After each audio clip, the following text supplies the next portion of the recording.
as a religious situation. Mm-hmm. And though we have some men who are religious, Masonry is not a religion. Masonry is a fraternity and is not meant to take the place of religion. It is supposed to be an addendum to, as opposed to in place of. Mm-hmm. And so I think what many ministers have heard is that it's one, a cult, that they practice religion, and they do all these other things that folks who don't know have said that Masons are guilty of. And I think that that's where a lot of the apprehension comes from as it relates to the church. You should also know that there was an edict by one of the popes, Pope Leo, I think, that said that anyone belonging to the Masonic order was automatically disenfranchised from the church. Mm-hmm. And part of that had to do with was he wanted to know what do they do in that room when they go in that room. And they said, in order for you to know what we do in that room, you will have to join. Okay. Okay. And so, you know, in those days, and we're talking now medieval England, the Pope's word was law. Mm-hmm. There were only two laws, the king and the Pope. The king had you while you were on earth, and the Pope was going to guarantee you either you were going or not going to heaven. Okay. And so because Masonry has always been of the belief that God's relationship to man and man's relationship to God is a personal relationship, Mm-hmm. that was that problem. Mm-hmm. And I don't think we've ever overcome it. Mm-hmm. Well, you are Prince Hall Mason. Who was Prince Hall? Prince Hall was the first African American to become a Mason in this country. And as a matter of fact, we believe that the only legitimate Masons in the United States are Prince Hall Masons, because we have the original charter from the Masonic order Mm-hmm. in the United States. He was an educator, a minister, and was very good in the community. As a matter of fact, it was said that he was first among equals, meaning that of all the men that were associated with him, they regarded him as numero uno, number one, because of his character and how he conducted himself. Even though Prince Hall was black, there is still unity now between black and white Masons. We are still working on that. You know, it is not a reality as yet. Mm-hmm. We have gotten to the point where the AF and AM Masons have given recognition to the Prince Hall Masons. The Prince Hall Masons have reciprocated in kind. Mm-hmm. And so now we visit each other's lodges Uh-huh. and we visit each other's grand conferences. But there are still those among Prince Hall Masons and among white Masons who would rather that it did not happen. Mm-hmm. And so this whole concept of brotherhood is an ongoing process. It is a work in progress. It is never going to be complete, Mm-hmm. but we are working on it. Mm-hmm. Archie Center was the first Grand Master from the city of North Chicago, which we're proud of. He started having meetings with Charles Sullins, former North Chicagoan and the former owner of Jiffy Cleaners here in North Chicago, and now a resident of Libertyville. He and there's a former judge of the Lake County that start having meetings and breakfasts and lunches and so forth, trying to start unity in this area with the white Masons. Well, it is one of the things that we should have done long years ago, but the culture of the country has kept it from happening. Mm-hmm. As a matter of fact, there were some lodges on the northeast coast, New Jersey specifically, that was taking in men of color early on. Mm-hmm. And all of the southern Masonic bodies wanted to distance themselves from them because of this. And so because of that, there's always been this unlevel playing field in terms of the culture of this country and Masonry in general. have a most wishful Prince Hall Grand Lodge. This happened to be located in Chicago, but you want to tell us about what does that represent? Well, actually, you know, that most worshipful gets us in a lot of trouble. Okay. Because people don't understand. It's an honorific. It is like the Honorable Congressman Bobby Rush, or the Honorable Mayor of the City of Chicago. Okay. In England, they didn't use the term honorable. They used the term worshipful. Okay. And so that term has carried over into these United States, and that's all that it means. This honorable body, this worshipful body. We have a Grand East, and the Grand Lodge really is combined of all of the lodges, the subordinate lodges, make up the Grand Lodge, just as all the states in the United States make up the country that we know as America. And so that's where all of this comes from, and it just sounds so grandiose and so mysterious when people say it, but that's not really what it's all about. Mm-hmm. It's really all about, that is the place where all of the business of the lodges in the state of Illinois get their constitutional bylaws approved, Mm-hmm. get their operations approved, Mm-hmm. and that's what it's really all about. Mm-hmm. But Butler, I'm sure that you have goals and objectives, and the most wishful Prince Hall Grand Lodge have goals and objectives. But you want to tell us about The goals and the objectives of the Prince Hall Grand Lodge are the goals of the Grand Master. I am trying to make sure that the wishes of the body are adhered to. Mm-hmm. And that is why we have a grand conference every year, so we can hear from the ministry what it is that we want to do and why we want to do it.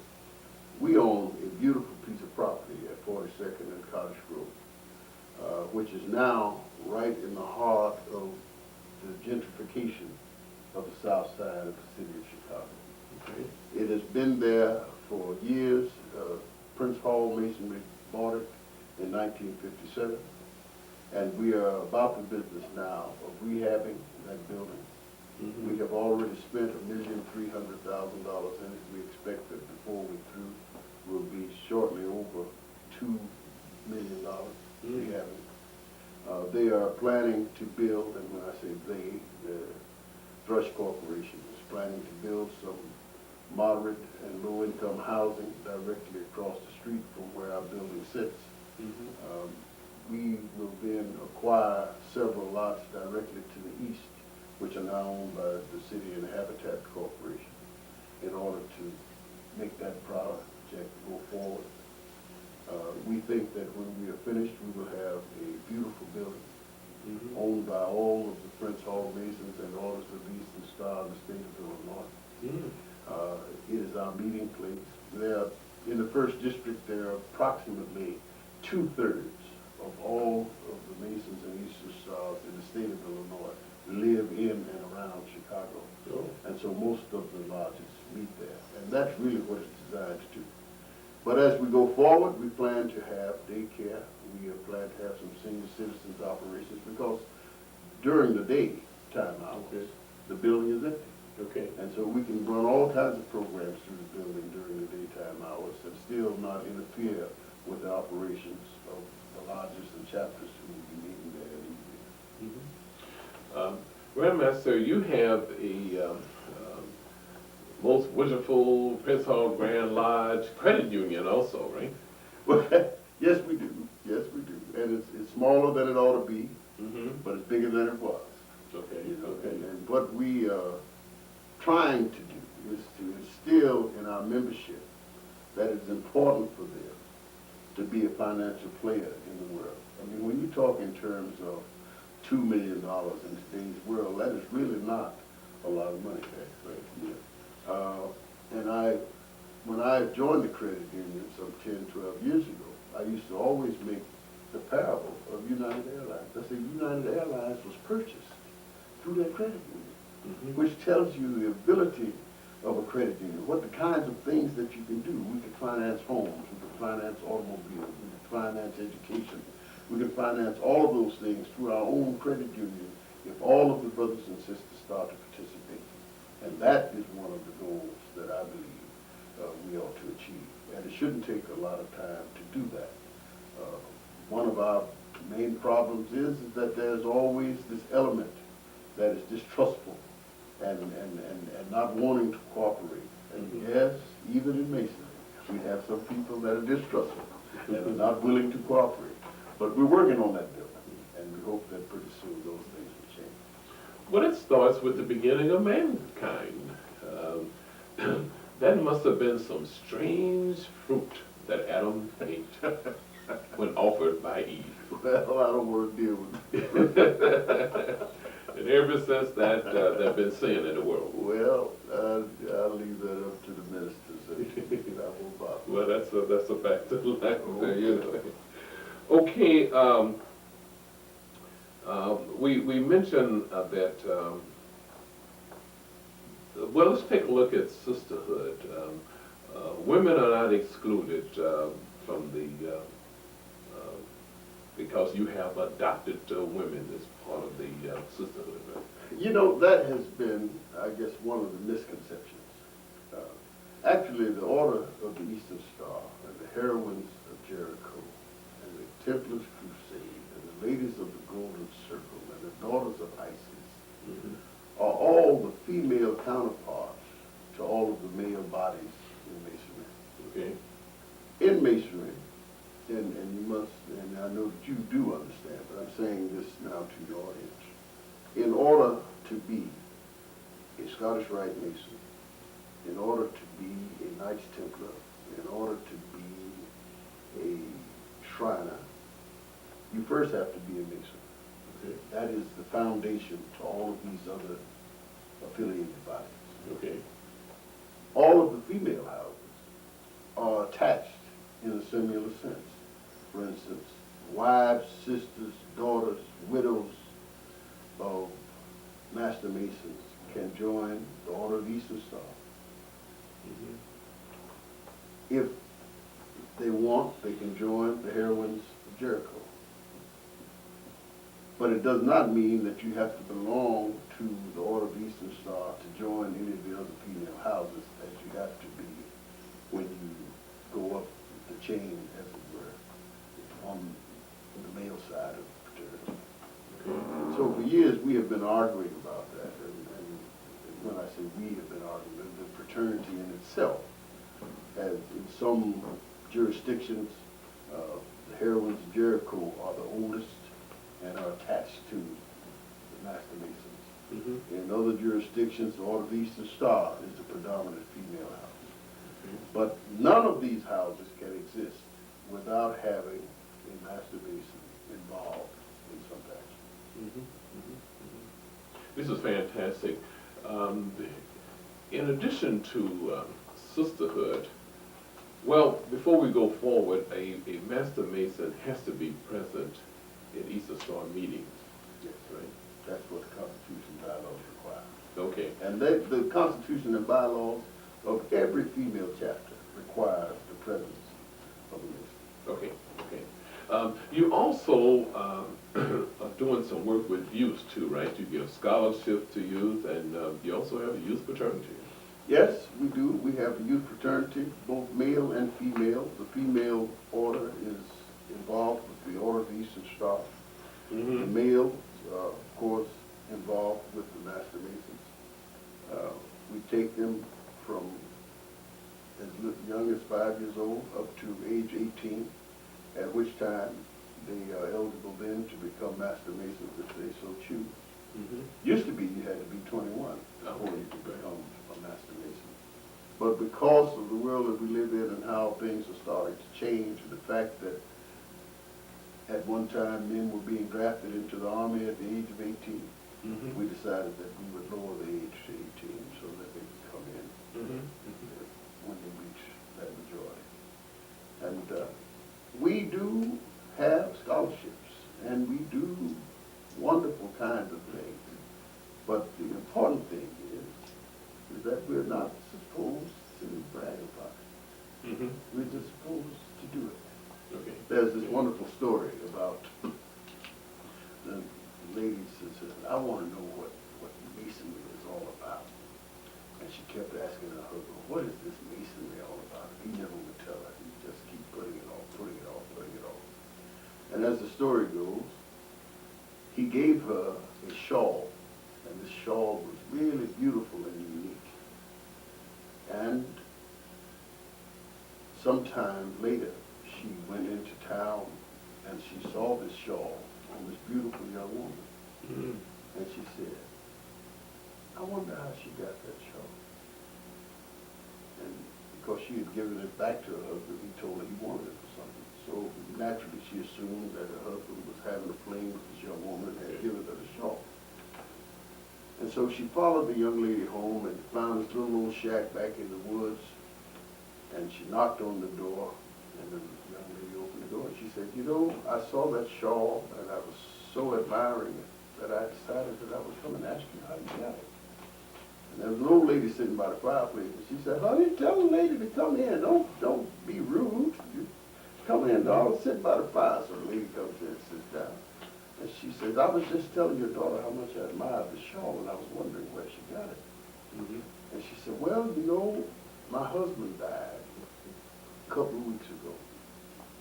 And we got up that morning and we found this big basket of fruit and some food, some canned goods, and this shawl laying in front of the door. And she said, and we don't really know where it came from. That's how we found it. And she said, was your husband a Mason? She said, yes, he was. And so when she went home that night, she smiled and she told her husband, she said, now I know what Masonry is all about. And he said, oh, you do? She said, yes. Do good and don't tell nobody.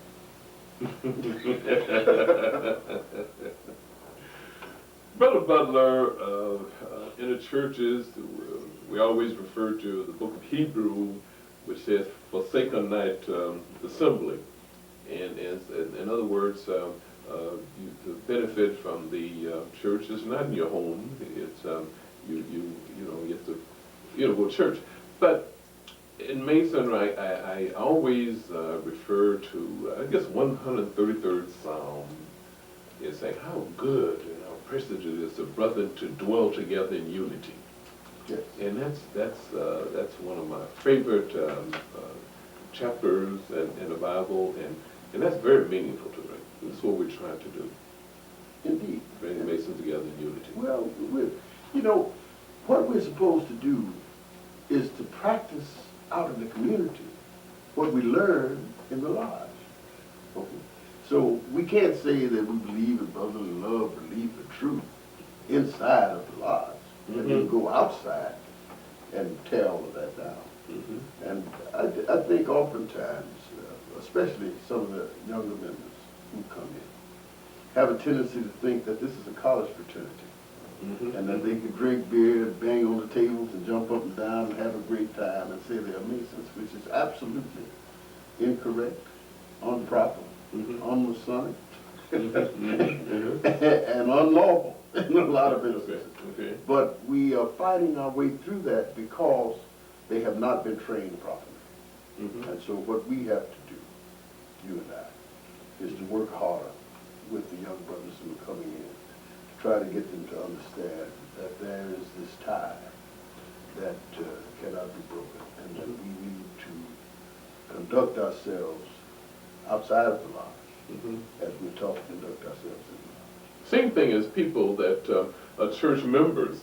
They go once every Sunday, but don't have a clue on how they should live outside of the church as Christians. Now, you said that, and not me.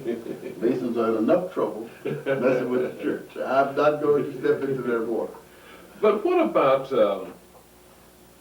we have operative Masons. Well, back to the church again, and building of King Solomon's temple, there's operative Masons. I can't separate church from Masonry, because it is based on the Bible. But we have a glorious purpose, more glorious purpose, and that's being speculative Masons.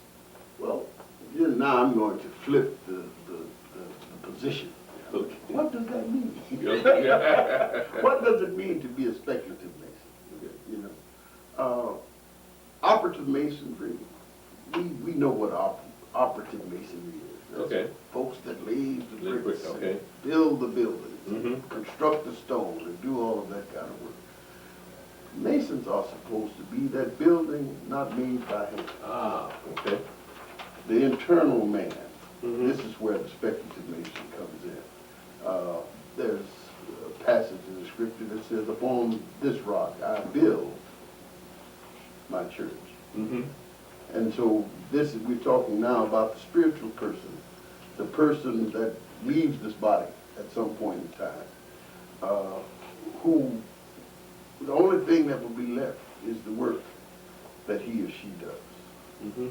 And the good thoughts that will be left behind in terms of the memory that will be sustained in the people. Mhm. And so that's the speculative art. And it has to do with grammar, rhetoric, logic, arithmetic, geometry, my favorite part, music, Okay. and astronomy, Okay. which are the several liberal arts and sciences.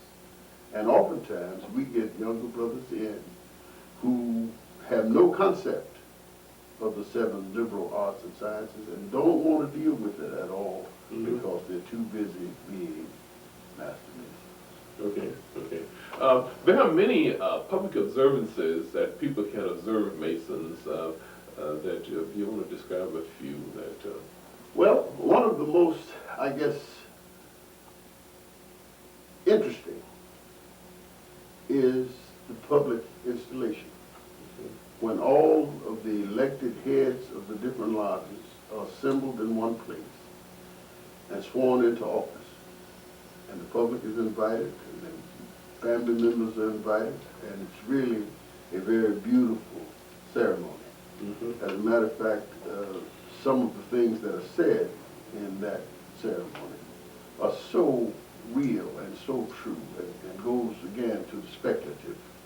For instance, when it says, though for a time you are elevated above your brothers, that you are elevated by them. And oftentimes it's serving as a political person, as a county commissioner, and we see other office holders who get to the point where they become so important that they are no longer servants of the people, Okay. but expect to be served. And so, again, this term comes up, the worshipful master, which is the honorific. He is, in fact, the head of all of his lodge. And each lodge has a head style worshipful master. Okay. Who in effect makes him the president of his lodge, the chairman of his lodge, or whatever. But his function is to make sure that the lodge runs smoothly and that it is done in good order and good fashion. But we want to attach other kinds of things to it, which perfectly right to do. And there are some examples too that past masters of lodges and I found out they have to have the support of their officers and members because if they don't, they may find themselves, by themselves. Which is, which is natural. For instance, we would, just last evening in Iowa, they had a caucus, and they nominated or voted on who was going to be the Democratic nominee for the presidency of the United States, to run for presidency of the United States. Okay. That process is symbolic of the Masonic order. And the Masonic order is symbolic of that process. Certainly those people are voting for some person that they think has their best interests at heart, that will represent them properly, and that will serve. And that is what happens when the members of the fraternity vote for the elected officers in the fraternity, is that they're going to find someone who is interested in their interests, that will represent them properly, and that will serve. But Butler, people in the community observe you taking care of the widows and orphans, which we're supposed to do is is Christians also. Thanksgiving dinners, Christmas dinners, and Easter lilies are also all during the year. If the widows need assistance, the Masons are right there to support them. Well, that is true, but it's not enough. Mm-hmm. We certainly do our little Christmas thing and we do our Thanksgiving thing. Well, that's 2 days out of 365. Mm-hmm. That's not a whole lot. Mm-hmm. And so what we need to do, and we can't do it as a body. See, every individual Mason or every individual Eastern Star ought to represent that love, that caring, that wisdom, if you will, so that we don't have to come together in lodges in order to perform the work. Mm-hmm. It should be said that oftentimes when people find someone who is very special in character, that when you look at the resume, you will find Mason or Eastern Star. We have men and women who have dedicated over 50 years to this organization. Some of them are not well trained, not super literate, or any of that. But when you go into their neighborhood and you say, what kind of person is that? Mm-hmm. They say, oh, he's a wonderful guy, or she's a wonderful lady. And then you look at the resume, and you'll see Order of Eastern Star, Master Mason. And those are the people that we count on to promote the organization. Not to be in parades and to fly banners and to wear beautiful costumes, but to see the soul of a person reflected in their community, in their home, in their relationship with other people. Brother Butler, there's a lot of traveling involved as a Grand Master within the state and also nationally too. We do a lot of traveling because we want to see how other jurisdictions operate. But it is not mandatory. As a matter of fact, this year I am trying to focus primarily on the state of Illinois and its jurisdiction, because that's what I'm responsible for. But there will be a mid-year conference in Cleveland, Ohio, for all of the Grand Masters who are from the Midwest region. It's called the Midwest Conference. And I plan to attend. One, because I've never attended one. Two, because I think there are some things going on in the jurisdictions that directly butt up against us that will affect what we do and vice versa. And the other side of it is the fellowship with Grand Masters and Masons from other jurisdictions. And then in the fall of the year, they will have a national conference in Seattle, Washington. That I'm not sure whether I'm going to attend that or not, because oftentimes the bigger the circle gets, the less intimate it becomes, and the less knowledge is transmitted, because at some point it gets to be too big. But Butler, do you can get involved as a Grand Lodge in civil rights organizations like the NAACP, the Urban League, and others? We try to stay out of politics, just as we try not to discuss religion, because most of the arguments that come about in communities, in families, in what have you, are based on those two questions, religion and politics. Certainly because we are African Americans, we have had to support, and oftentimes in the lodges was the only place that you could meet without being disturbed. I have a Reverend B. Herbert Martin, Progressive Church in Chicago, said that his father was a Mason, and he was from Mississippi, where voting and all that was outlawed. But they used to go to the lodge hall and open up the lodge and discuss the politics of the day inside the lodge, because they knew that they would not be disturbed. And so there's a history of Prince Hall Masonry and being involved in all of the civil rights movements. Because remember now, we said that we're based on brotherly love, Okay. which is the most civil of civil rights, relief and truth. But we had in the South, teachers would do that too, but they would lose their jobs if they were found to participate in, the civil rights organization. Well, the one thing about Masonry is it's a free will organization. You can't lose your job because there is no job other than trying to improve yourself. Right. But Butler, we find that in this world, we are just passing through. And you mentioned about being speculative. We came in this world with nothing, and we're going to leave with nothing. So it's what we do. Well, we may put another example. We have a date of birth, and we have a date of death, then we have a dash in between. Yes. So it's what we do between those dash what counts, right? With the dash. Yeah, right. That's true. That's very true. I've heard that a couple of times before, and I agree with that. Well, where would you like to see the Grand Lodge, which is your administration, within the next, 10 years? What should the lodge be as you see it in the next 10 years? In the next 10 years, that's going a little far out. Beyond your administration, because I don't know if I have that much patience.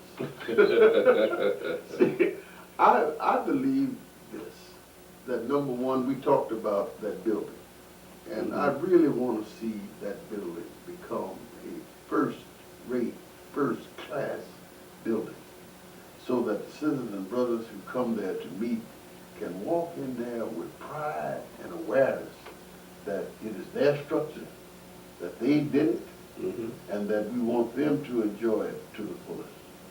The second thing is I want it to be productive. I don't just want it to be a beautiful building and unproductive. It should be beautiful, well-kept, and productive. The Grand Senior Ward is working now on putting some computers into an area so that we can bring children in after school and have them work on the computers, because most of the children in the inner city, if they have computers in school, when they leave school, they are without the tool. So normally, if you don't have the tool to practice and play with in your spare time, you will never be as good as the kid who does have one to practice and play with in spare time. And so we're going to try and give them access while they have some spare time to come in and do their homework. We want to see more scholarships given out over the years. And one of the things that I'm trying to do now is to compile all of the scholarships that we give from all of the appended bodies. You see, because the Shriners, they like to give their scholarships, but the Shriners gave that. Well, unless people know that Shriners are Masons, they don't understand that it's all coming from the same pot.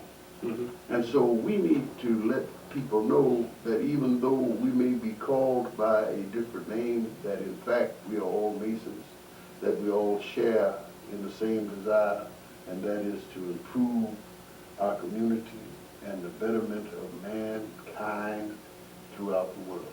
We need to make that known, and we need to start combining our efforts rather than trying to pull our efforts away from each other and become more visible. Well, I'm the head of this, and I got all this going over here. And I'm the head of this, and I got all this going over here. And we're all part of, as Paul said, we're all part of the body. All members of the same body. And so we ought to function as members of the same body. And though the arm may be doing something over here, and the foot may be doing something over here, it is the body that gets the credit for what was done. Fantastic.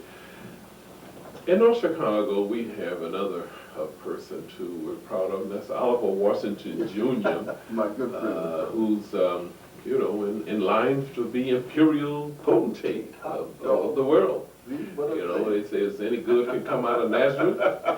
So there's we had Orchard Center, former Grand Master, came out of North Chicago, and Oliver Washington is in line to be imperial potentate. Yes. And so there's There's a lot of good. And Oliver and I have a double tie. We're both alphas. Oh, okay. And as well as Masons, and as well as Shriners. Okay. And he and I have talked about this, and he is in agreement with me, and I'm sure that he will serve well as the Imperial Potentate, and I'm hoping that I'm still in the chair when he arrives there, so that we will get a chance to do some things. But tell me this, though. There are people look at the Shriners, and of course, they are Masons, but you can be a Mason without being a Shriner. You cannot be a Shriner without being a Mason. Absolutely. As a matter of fact, a past master of the lodge to be a Shriner. But they look at the Shriners as the toll of Masonry. As maybe the Shriners in a position highlighted, more visible, than the Masons. Which Masons don't flout Well, that they are Masons, see, they're not supposed to. Right. But we're getting to the point where we want to flaunt, Okay. we want everybody to know, that's why we see young guys that have this big emblem on their T-shirts. Oh, They have the gold chain hanging down to their belly button. They have the thing hanging out of their ear. I'm expecting one of these days I'm going to see the square compass coming out of somebody's nose or out of their navel. Okay. Because why would you want to be a part of something and not have everybody know? You see? Okay. So it takes another kind of wisdom to be silent and circumspect, to be a part of without tooting your own horn, And you can't expect young people to have that kind of thinking because they are in essence trying to prove their worth. They want to be somebody special. They want to be seen. They want to be recognized for the good that they do. And so those of us who have gotten into the senior part of our lives, and the senior of our years, who have already achieved, who've already got the doctor in front of their name, who's got the plaque hanging on the wall, we can't deny them the right to want what we have. And so they have come to us looking to be recognized. And so we give them a chance to be recognized whenever it's possible and when it's in keeping with good order. Brother Butler, in mentioning names, you get in trouble if you don't miss a name. And so I just thought we have another name in North Chicago, Otis Cromartie Sr. Right? Yes. And I have to mention him. He's you're not the gonna get in trouble. Grand Senior Warden? No, he's the Grand Junior Warden. A Grand Junior Warden for the state of Illinois. State of Illinois. And we're proud of him. And I'm extremely proud of him. But you see, Brother Cromartie is one of those unusual men. Attained the highest rank that an enlisted man can attain in the U.S. Army. Oh, okay. And I called up one day because the place where he was working down in Chicago wanted me to give a Black History Month presentation. Okay. And while I was talking with the young lady, and I said, well, do you know Otis Cromartie? And she said, oh, Sergeant Major Cromartie, he's a wonderful person. Okay. Don't you see? Okay. I didn't ask what kind of guy he was. I mean, just wonderful person went with the name.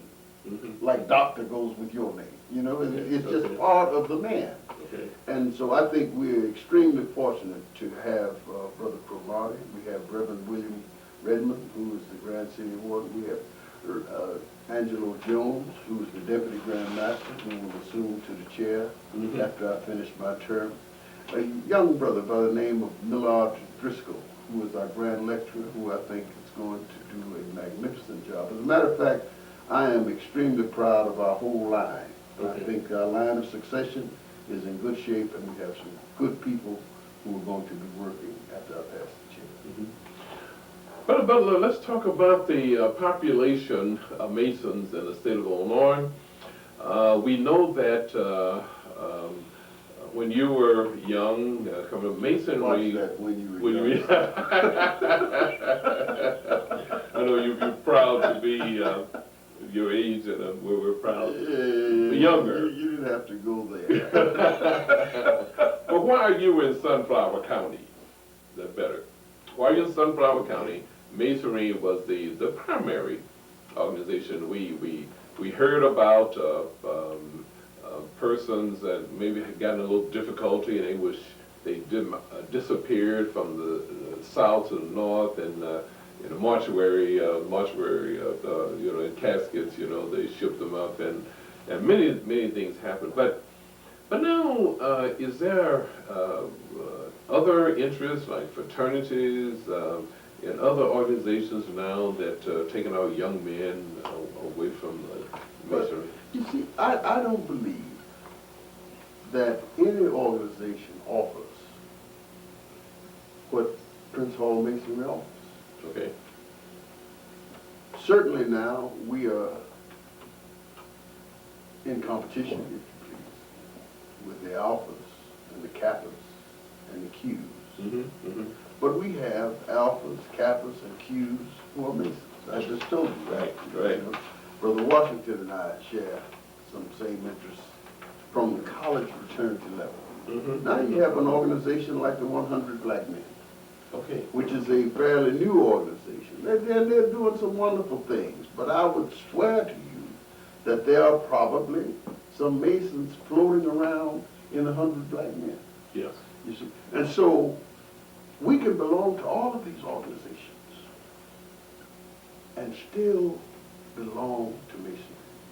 Because Masonry does not bar any of the other fraternities. For instance, you can't be an Alpha and a Kappa. Yeah, yeah. But you can be an Alpha and a Mason. You can be a Kappa and a Mason. I mean, you can be a Q and a Mason, because we're not interested in what they are interested in. Mm-hmm. What we're interested in is whatever you are, Masonry will help you be better at it. Mm-hmm. Well, Brother Butler, there's something special about Masonry, because where were you made a Mason? In my heart. In your heart. In my heart. Now, where were you made a Mason? In my heart. Oh, thank you very much. So that's something special. I think so. Yeah. I think so. Well, tell us about Brother Butler singing career. We have known you a few years ago, and your precious love. That's all. I don't know why you keep throwing this age thing in there. Your precious love is always in memory of everyone. But is Brother Butler still singing? Yes, I'm still performing. As a matter of fact, I'm going to Boston this weekend. Oh. And then I'm going back to Boston again in April, because they're going to do a reenactment of African Lodge 459 and the raising of the 15 brothers that originally started Prince Hall Masonry. And it's going to be, I think, a 3 or 4 day conference. Mm-hmm. And I'm going to perform for that also.